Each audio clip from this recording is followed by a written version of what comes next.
بسم اللہ الرحمن الرحیم نحمدہ ونصلی علی رسولہ الکریم اما بعد۔ آج ایک بار پھر پوری قوم سے مخاطب ہو رہا ہوں۔ آپ حضرات جانتے ہیں کہ جمعیت علماء اسلام کی مرکزی مجلس عاملہ نے 8 فروری 2024 کے الیکشن کے نتائج کو مسترد کر دیا تھا۔ 2018 کے الیکشن میں جو عوام کی حق رائے دہی پہ ڈاکہ ڈالا گیا تھا، 2024 میں ایک بار پھر عوام کی حق رائے دہی پر شبخون مارا گیا ہے۔ ہم نے فیصلہ کیا تھا کہ ہم اس الیکشن کے نتائج کو تسلیم نہیں کریں گے اور ان کے نتائج کو مسترد کرتے ہیں۔ یہ عوام کی نمائندہ کم اور اسٹیبلشمنٹ کی نمائندہ زیادہ ہے۔ ہمیں عوام کی طرف جانا ہوگا، عوام کو اعتماد میں لینا ہوگا تاکہ وہ اپنے ووٹ کے حق کے لیے متحد ہو سکے، ان کی صفوں میں وحدت آ سکے اور وہ اس قابل ہو سکیں کہ وہ اپنے ووٹ کو تحفظ دے سکیں اور اپنے حق رائے دہی اس کو محفوظ کر سکے۔ یہ ایک واضح موقف ہے ہمارا اور اس موقف کی طرف ہم نے آگے بڑھنے کا فیصلہ کیا ہے۔ چنانچہ انشاءاللہ العزیز اللہ تعالیٰ کی فضل اور اس کی تائید کے ساتھ ہم 25 اپریل کو بلوچستان سے اس تحریک کا آغاز کریں گے اور ان اجتماعات کو ہم عوامی اسمبلی کا نام دیں گے۔ 25 اپریل کو بلوچستان میں پشین کے مقام پر بہت بڑا جلسہ کیا جائے گا جس میں بلوچستان کے عوام شریک ہوں گے۔ اسی طریقے سے 2 مئی کو کراچی میں بہت بڑا عوامی اسمبلی کا انعقاد ہوگا اور سندھ کے عوام اس میں شریک ہوں گے۔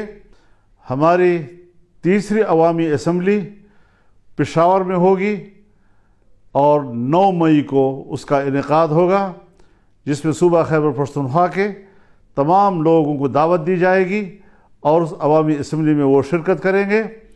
اس کے بعد ہم لاہور کے لیے تاریخ کا تعین کریں گے جہاں پر پورے ملک کو اس میں شمولیت کی اور شرکت کی دعوت دی جائے گی اور ایک بہت بڑا ایک عوامی سیلاب وہ اپنی اسمبلی کا انعقاد کرے گا۔ ہم اس حوالے سے دوسری سیاسی جماعتوں سے بھی رابطہ کر رہے ہیں تاکہ عوام کی ایک متفقہ اور متحدہ صف وہ اس کو زندہ کیا جا سکے، اس کو منظم کیا جا سکے۔ تو اس حوالے سے ہم اس شیڈول کا اعلان کر رہے ہیں اور انشاءاللہ ہمارے کارکن، ہماری تنظیمیں، ہر صوبے کی اور ماتحت تنظیمیں ان کو کامیاب بنانے کے لیے فوراً حرکت میں آئیں گی۔ کیا مسئلہ ہے آخر کہ جہاں الیکشن کمیشن بے بس رہا ہے اور اس کو ایک نتیجہ بھی مرتب کرنے کی اجازت نہیں ہے اور اداروں کی طرف سے جو نتائج بھیجے جاتے ہیں، آج الیکشن کمیشن میں کوئی دم خم ہی نہیں رہ گیا ہے۔ ہماری سول بیوروکریسی اس میں تو جو مداخلت ہو رہی ہے اور جو ان کے آئینی اور قانونی اختیارات ہیں اس میں بھی خفیہ ادارے اور ایجنسیاں مداخلت کر رہی ہیں جس میں احتجاج کرنے کا کوئی دم خم ہی نہیں رہا ہے۔ پہلی مرتبہ آج ہائی کورٹ کے ججز نے یہ آواز بلند کی ہے کہ ہمارے معاملات میں بھی مداخلت کی جا رہی ہے، ہمیں دھونس اور دھمکیوں سے ڈرایا جا رہا ہے اور اس پریشر میں ہم لوگوں کو انصاف نہیں دے سکتے۔ اس حوالے سے اگر ماضی کے دریچوں میں جھانکا ہے تو وہ پاکستان کے اس وقت کے وزیر دفاع جناب خواجہ آصف صاحب ہیں جو برملا ان واقعات کا ذکر کر رہے ہیں کہ کس طرح مقتدرہ نے انتخابات کے معاملے میں مداخلت کی، اس کے نتائج کو تبدیل کیا، اور کس طریقے سے اس کو الیکشن کے نظام کو، اس کے نتائج کو منظم کیا اپنے مرضی کے ساتھ، عوام کی مرضی کے خلاف۔ ظاہر ہے اس سارے صورتحال سے جمعیت علماء اسلام کے موقف کو تائید بھی مل رہی ہے اور تقویت بھی مل رہی ہے۔ ہمارا موقف صحیح ہے، ہم نے صحیح آواز بلند کی ہے، اور انشاءاللہ اس کو ہم آگے بڑھائیں گے۔ میں ایک دوسرا اعلان بھی اپنی مرکزی مجلس عاملہ کے اراکین کے مشاورت کے ساتھ، اکثر دوستوں نے ہمیں یہی مشورہ دیا ہے کہ جو ضمنی الیکشن کا شیڈول آیا ہے، اس ضمنی الیکشن کا بائیکاٹ کیا جائے گا۔ جمعیت علماء اسلام کا کوئی رکن ضمنی الیکشن میں حصہ نہیں لے گا، اور اس حوالے سے یہ بات واضح رہے کہ ہم ضمنی الیکشن چونکہ اسی الیکشن کا تسلسل ہے اور ہمیں پچھلے نتائج پر اعتماد نہیں، ہم کس طرح سے ضمنی حلقوں میں کوئی انصاف کی توقع رکھ سکتے ہیں۔ ہم پھر ایک بار مقتدرہ کا کھیل کا نشانہ بنیں گے، اور اس طریقے سے عوام کی حق رائے دہی کے ساتھ کھلواڑ کیا جائے گا۔ یہ بات کسی قدر ہمیں قابل قبول نہیں۔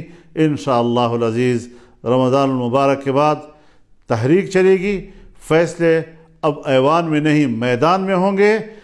اب مقتدرہ کی اسمبلی نہیں چلے گی، عوامی اسمبلی چلے گی، اور اس حوالے سے بھرپور عوامی جدوجہد کا آغاز کیا جائے گا۔ ہم اللہ سے مدد کی درخواست کرتے ہیں، دعا کرتے ہیں کہ اللہ تعالی ہمیں اس مقصد میں کامیابیاں عطا کریں، اور پاکستان کو ایک پرامن اور ایک اسلامی فلاحی ریاست کی صورت میں ہمیں دکھائے۔ میں اس بات کی وضاحت کر دینا چاہتا ہوں کہ ہماری جدوجہد وہ پرامن ہوگی، آئین اور قانون کے دائرے میں ہوگی، اور کسی قسم کا تشدد کا عنصر ہماری تحریک میں نہیں ہوگا۔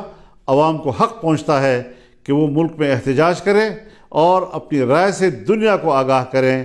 آج عالمی دنیا بھی ہمارے الیکشن پر سوالات اٹھا رہی ہے، ہمارے انتخابات پر وہ اعتماد کا اظہار نہیں کر رہے، کوئی ہچکچا رہے ہیں، کوئی کسی قدر اظہار رائے کر رہے ہیں کہ پاکستان کے اس الیکشن کے نتائج پر اعتماد نہیں کیا جا سکتا۔